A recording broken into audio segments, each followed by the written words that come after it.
క్రీస్తు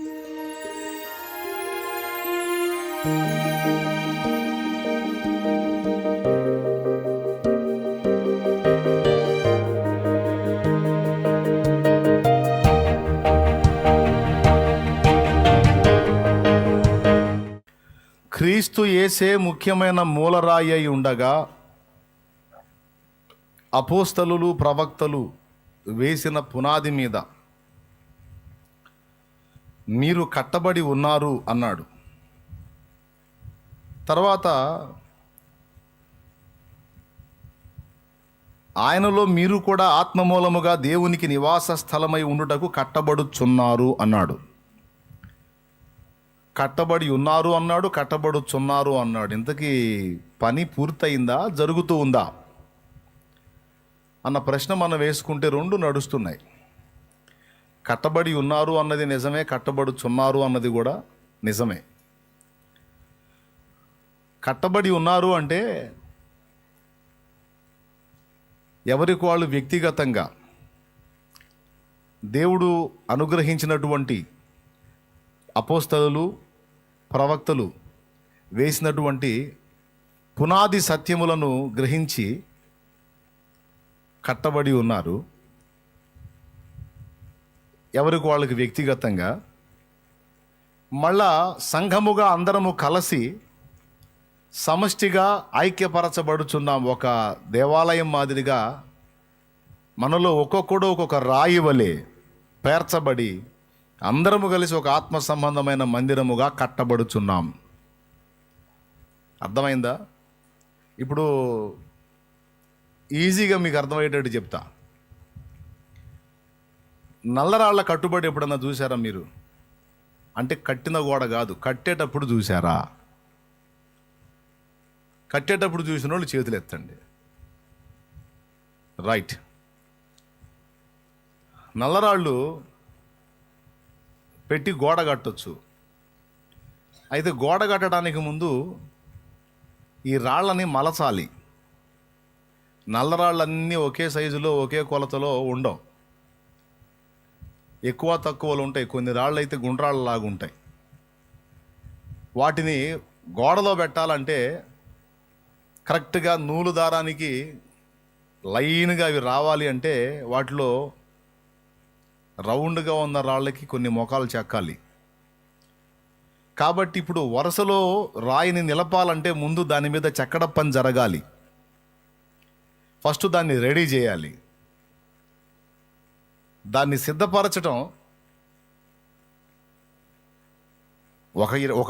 ఒక పని, దాన్ని తీసుకొచ్చి వరుసలో పెట్టి గోడ కట్టడం రెండో పని.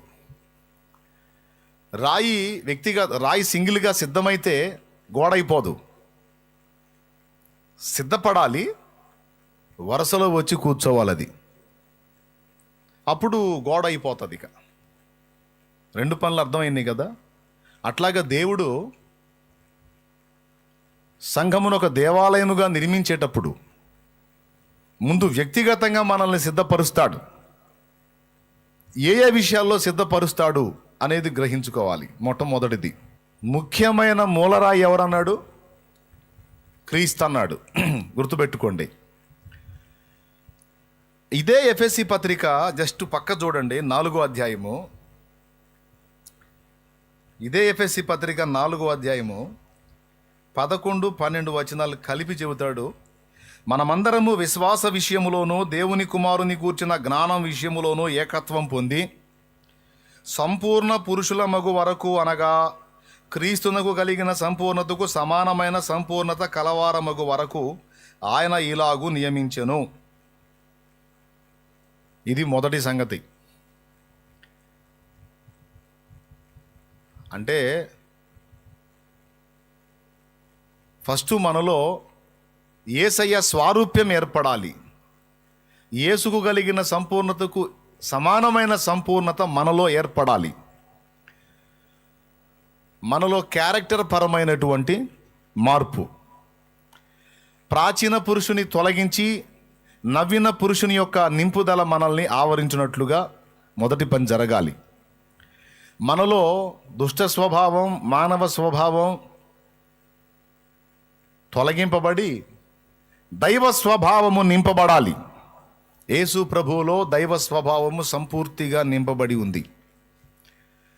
మనలో ఒకప్పుడు మానవులంగా సృష్టించబడ్డప్పుడు మానవ స్వభావం, తర్వాత దుష్టుడైన సాతాను ప్రేరణకు లొంగిన తర్వాత దుష్ట స్వభావం, ఈ రెండు వచ్చినాయి.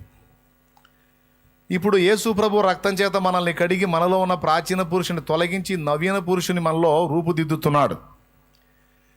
అంతేగాక దేవస్వభావములో మనల్ని పాలివారలుగా చేశాడు. సహజంగా లోకం గొప్పగా ఎంచేది ఏంటంటే మానవత్వం, మానవ స్వభావం. దానికంటే మించింది దైవత్వం, దైవ స్వభావం. లోకంలో మనుషులు కనీసం మానవత్వంతో బ్రతికితే చాలనుకుంటారు. కానీ బైబిల్ అంటుంది ఒట్టి మానవత్వం చాలదు, దాన్ని మించి దైవత్వంలో పాలివారు కావాలి మీరు, అది పరిపూర్ణత అంటాడు. స్తోత్రం. బాగా వినండి. ఈ పరిపూర్ణతకు ముఖ్యమైన మూలరాయి ఎవరంటే యేసయ్య. మనకు ఆధారమైన, మన రక్షణకు ఆధారమైన యేసు, మన నిరీక్షణకు ఆధారం యేసు, మన విమోచనకు ఆధారం యేసు. అంతేకాదు మనం ఫాలో అవటానికి అద్భుతమైన మాదిరి యేసు. అర్థమైందా? ఇది మొదటిది. మనలో యేసు వ్యక్తిత్వం రూపుదిద్దాలి, ఇదొక పని. రెండవ పని ఏంటంటే యేసును గూర్చిన సత్యమే గాక సంఘము క్షేమాభివృద్ధి పొందడానికి, పరిచర్య ధర్మం జరగటానికి అపోస్తలులు, ప్రవక్తలు, బోధకులు, కాపరులు, ఉపదేశకులు, సువార్థికులు అని పరిచర్య ధర్మాన్ని ఏర్పాటు చేసి వాళ్ళ ద్వారా సంఘానికి సిద్ధాంతపరమైన సత్యమును నేర్పించి అందులో కూడా మనల్ని సంపూర్ణులుగా చేయడానికి దేవుడు సంకల్పించాడు.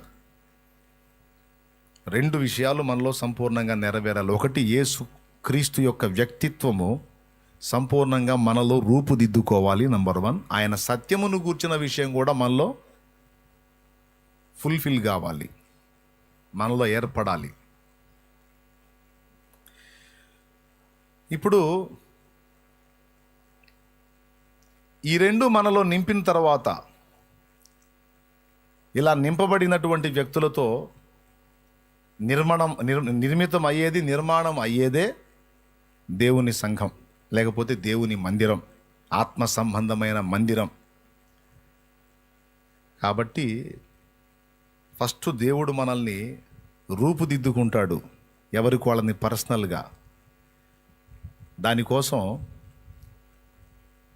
ప్రత్యేకంగా జోక్యం చేసుకుంటాడు. ఆ రూపుదిద్దటం అయిపోయిన తర్వాత మనల్ని వరుసలో పేరుస్తాడు. ఈ రెండు పనులు జరగాలి. సో కట్టబడి ఉన్నారు అంటే చెక్కబడి సిద్ధపరచబడ్డారు, అది అయిపోయింది.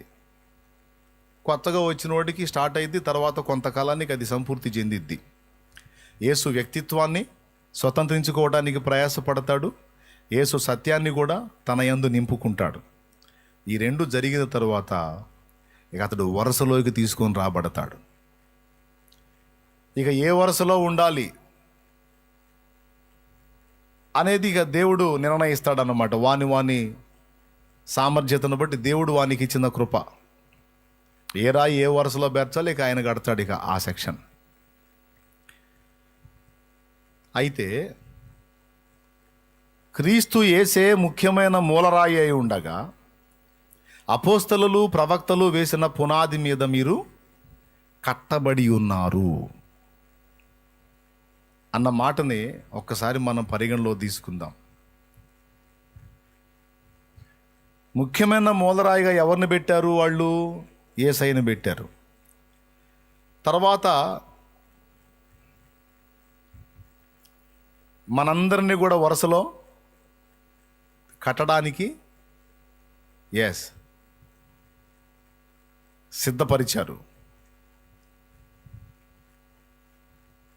ఒక పునాది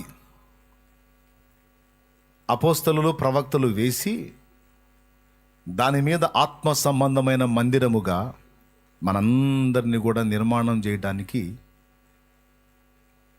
నేర్పరైన శిల్పకారుని వలె నేను పునాది వేసి తిని మరి ఒకడు దాని మీద కట్టుచున్నాడు అన్నాడు పౌలు. పునాదులు వేసేశారు. పరిశుద్ధాత్మ దేవుడు అపోస్తలుల్ని ప్రవక్తల్ని వాడుకొని పునాదులు వేసేశాడు. వీటిల్లో క్రీస్తు యేసు ముఖ్యమైన మూలరాయి. ఈ మూలరాయిని సపరేట్గా విడగొట్టి మనం చూడాలి. మస్తు సార్లు ఆయన గూర్చి ధ్యానించాం. మనందరికీ నంబర్ 1లో వచ్చేది యేసయ్యే. ఇకపోతే అపోస్తలులు ప్రవక్తలు వేసిన పునాదులేంటి? పౌలు గారు అన్నాడు కొరింథీయులకు రాసినటువంటి మొదటి పత్రిక 3వ అధ్యాయంలో, నేను నేర్పరైన శిల్పకారుని వలె పునాది వేసి తిని మరి ఒకడు దాని మీద కట్టుచున్నాడు. వేయబడినది తప్ప మరి ఒక పునాది ఎవడును వెయ్యనేరడు. ఆల్రెడీ ఒక పునాది వేసిన తర్వాత మళ్ళా నేను ఇంకో పునాది వేస్తానంటే కుదరదు. మేము వేయాల్సిన పునాది మేము వేసాం. ఇక కట్టబడేది ఏదన్నా ఉంటే దాని మీద కట్టబడాలి. అంతేగాని మళ్ళీ మీరు సొంతంగా పునాదులు వేయడానికి ట్రై చేయొద్దు. ఆల్రెడీ వేయబడింది పునాది, మళ్ళీ దాని మీద పునాది వేయటం అంటే రెండు జరగాల. ఒకటి మార్చనా, అది తీసేసి మార్చి కొత్తది వేయాలా, లేకపోతే దాని మీద మళ్ళీ మెంటలోలాగా పునాది మీద పునాది వేసుకుంటా రావాలా. అట్లా చేయకూడదు బాబు. ఒకసారి పునాది వేసిన తర్వాత ఇక దాని మీద కట్టడమే జరగాలి. స్తోత్రం. లేదా దాన్ని పెకలించి ఇంకొకటి వేయాలి. కాబట్టి అపోస్తలులు ప్రవక్తలు వేసినటువంటి బేసిక్స్ని మీరు చెడగొట్టకూడదు. ఇది బాగా 4-5 సార్లు మీకు ఎందుకు మళ్ళా చెప్పానంటే, చాలామందికి ఈ పునాదులను గూర్చినటువంటి అవగాహన లేదు. మూలరాయి గురించి మనందరికీ బాగా తెలుసు. యేసయ్య గురించి, ఆయన వ్యక్తిత్వం గురించి, ఆయన రక్షణ గురించి, ఆయన మనకు ఎలా ఆధారం అయ్యాడు, ఎలా దిక్కయ్యాడు, ఎలా మూలరాయ్యాడు, అన్నిటికీ తాను ఎలా మూలం అయ్యాడు, ఇవన్నీ మనకు తెలుసు. కానీ పునాదులను గూర్చిన అవగాహన, అపోస్తలులు ప్రవక్తలు వేసిన పునాదిని గూర్చిన అవగాహన క్రైస్తవుల్లో చాలామందికి లేదు. ఎందుకు లేదు అంటే, వాటిని గురించి స్పష్టంగా విడగొట్టి బోధించేవారు బహు తక్కువ. వాటిని గురించి మాట్లాడతారు,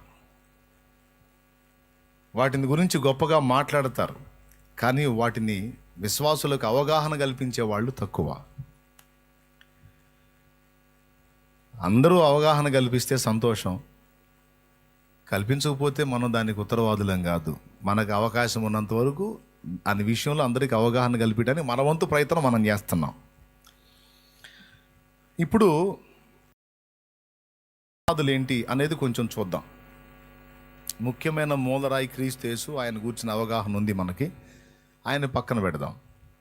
ఇక వాళ్ళు వేసిన పునాదులు ఏంటి అంటే, మూల పాఠాలు లేక పునాది సత్యాలు ఏంటంటే, హెబ్రీ పత్రిక 6వ అధ్యాయము మొదటి వచనం నుంచి చదివితే ఆ విషయాలు ఉన్నాయి. హెబ్రీ 6:1, కాబట్టి నిర్జీవ క్రియలను విడిచి మారు మనసు పొందుటయు దేవుని యందలి విశ్వాసమును బాప్తిస్మములను గూర్చిన బోధయు హస్త నిక్షేపమును మృతుల పునరుద్ధానమును నిత్యమైన తీర్పును అనుపునాది మరలా వేయక క్రీస్తును సంపూర్ణుల మగుటకు సాగిపోదము అంటాడు. దేవునికి స్తోత్రం. హల్లెలూయా.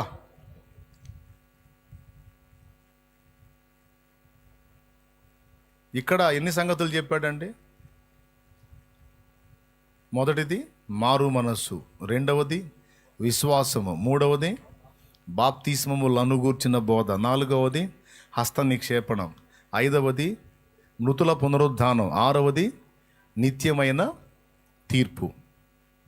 ఈ 6 సంగతులు. ఈ 6ంటితో పాటు వీటిని గురించి తెలుసుకునేటప్పుడు ముందుగా ముఖ్యమైన మూలరాయి ఎవరంటే క్రీస్తు. ఆయన గురించి కూడా తెలుసుకొని ఉండాలి. యేసయ్యను గురించి దేవుని కృపను బట్టి మనందరికీ అవగాహన ఉంది. యేసయ్య మన మధ్య ఎప్పుడైతే ప్రచురపరచబడ్డాడో, ఆయన నామం ఎప్పుడైతే ప్రకటింపబడిందో, ఇక ఆయన గురించే తెలుసుకోవటం మొదలుపెట్టాం. ఆయన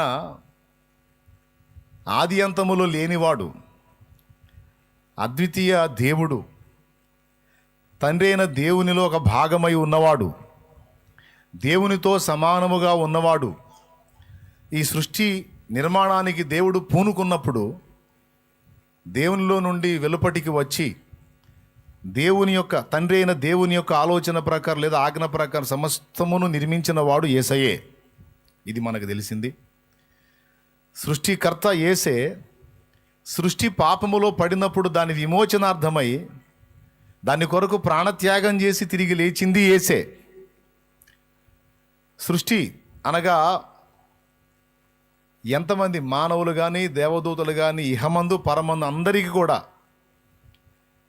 పాప శాప విమోచనార్థమై క్రయధనముగా రక్తమును చిందించి ధర్మశాస్త్రమును నెరవేర్చి కేవలం ఆయన యందలి విశ్వాసము ద్వారా అందరికీ రక్షణ కలుగుటకు కారకుడు యేసే. ఇది మనందరికీ తెలిసిన విషయమే. యేసు సృష్టించాడు. ఆ సృష్టి పాపములో పడినప్పుడు యేసే వచ్చి ప్రాణత్యాగం చేశాడు. ఆ సువార్త సత్యము ప్రజలకు అందుబాటులోకి వచ్చేటట్లుగా ఆయనే జోక్యం చేసుకున్నాడు. తర్వాత ఆ సువార్త విని రక్షింపబడి ఆయన చెప్పిన క్రమంలో సిద్ధపరచబడిన వారిని తిరిగి తీసుకొని పోవడానికి ఆయనే రాబోతున్నాడు. వచ్చి ఆయన త్వరలో తీసుకెళ్తాడు. వెళ్ళిన తర్వాత యుగయుగాలు తనతో కూడా మనం కలిసి భూమి మీద 1000 ఏళ్ల రాజ్యం, తర్వాత నిత్యత్వం అంతా కూడా ఆయనతో కలిసి ఆ సియోనులో నూతన యెరూషలేములో మనం ప్రభుతో కలిసి బ్రతికేటువంటి అద్భుతమైన ఘట్టం భవిష్యత్తులో రాబోతుంది. దీనంతటికీ ఆధారం యేసే. ముఖ్యమైన మూలరాయి క్రీస్తు. ఆయనను గూర్చినటువంటి విషయాలు దాదాపు ఆయన క్యారెక్టర్ ఏంటి, వ్యక్తిత్వం ఏంటి, ఆయన ఎలా రక్షకుడు, ఆయన ఎలా ధర్మశాస్త్రాన్ని నెరవేర్చాడు, ఆయనను గూర్చిన అవగాహన దాదాపు సేవకులు మాట్లాడుతూ ఉంటారు. చాలా ఉపదేశాల్లో మనం వింటాం, తర్వాత సువార్తల్లో చదివాం, అంతా ఓకే. మూలరాయి గురించి 4 సువార్తల్లో చెప్పబడింది. కాబట్టి ఆ మూలరాయిని కొంచెం పక్కన పెడితే ఇక మిగిలిన 6 సంగతులు ఉన్నాయి. మొత్తం కలిపితే 7. నంబర్ 1 క్రీస్తు, నంబర్ 2 మారు మనస్సు, నంబర్ 3 విశ్వాసం, నంబర్ 4 బాప్తిస్మములను గూర్చిన బోధ, నంబర్ 5 హస్త నిక్షేపణ, నంబర్ 6 మృతుల పునరుద్ధానం, నంబర్ 7 నిత్యమైన తీర్పు. క్రైస్తవుణ్ణి నేను యేసు ప్రభు బిడ్డని, నేను చర్చికి వెళ్తున్నాను, నేను యేసు ప్రభులో కొనసాగుతున్నాను అని చెప్పే ఏ వ్యక్తికైనా ఈ 7 విషయములను గూర్చి అవగాహన ఉండాలి. ఏ వ్యక్తిని అడిగినా ఈ 7 ఏ సంగతిని గూర్చి అడిగినా విశ్వాసి చెప్పగలిగి ఉండాలి. ఆ విధంగా దైవజనుడు విశ్వాసులకు అవగాహన కల్పించాలి. మొట్టమొదట యేసుక్రీస్తును గూర్చి అవగాహన కల్పించాలి. రెండవది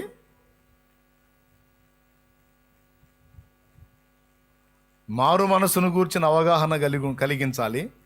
మూడవది విశ్వాసాన్ని గూర్చిన అవగాహన కలిగించాలి. 4వది బాప్తిస్మాన్ని గూర్చినటువంటి అవగాహన కలిగించాలి. అసలు ఈ బాప్తిస్మాలు ఎన్ని రకాలు ఉన్నాయని.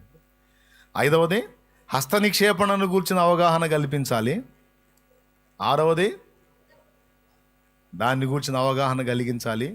7వది దేవునికి మహిమ కలుగునుగాక. వీటన్నిటిని గురించి అవగాహన కలిగించాలి. ఖచ్చితంగా ఏ విశ్వాసైనా వీటిని గురించి చెప్పగలిగి ఉండాలి. యేసుక్రీస్తు గురించి చెప్పు అంటే చక నువ్వేం తెలుసుకున్నావో ఆయన గురించి చెప్పాలి. ఆ మారు మనసును కూర్చిన సంగతి ఏంటి అంటే దాని గురించి చెప్పగలిగి ఉండాలి. మారు మనసు అంటే ఏముంది, మారు మనసు అంటే ఇంకా దాని గురించి ఏముంది, మారు మనసు అంటే మారు మనసు. గుర్తుపెట్టుకోండి, ఈ మూల సత్యాలు ఏవైతే ఉన్నాయో ఈ 7 అంశాలు ఒక విశ్వాసులో సరిగ్గా కానీ వాటిని మనం అవగాహన కల్పించగలిగితే దేవుని సంఘము అనే మందిర నిర్మాణంలో అతడు ఒక రాయి అవుతాడు. దేవునికి స్తోత్రం కలుగునుగాక.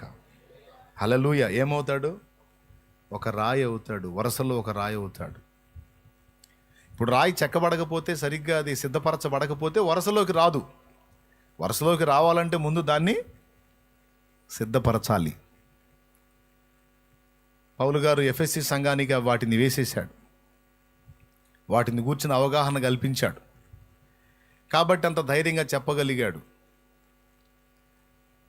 క్రీస్తు యేసే ముఖ్యమైన మూలరాయి అయి ఉండగా అపోస్తలులు ప్రవక్తలు వేసిన పునాది మీద మీరు కట్టబడి ఉన్నారంటే కట్టినోడు ఎవరు? పౌలే. అపోస్తలులు ప్రవక్తలు వేసినటువంటి పునాదిని వారికి నేర్పి దాని మీద వారికి కట్టబట్టానికి వాళ్ళని సిద్ధపరిచిన వాడు పౌలే.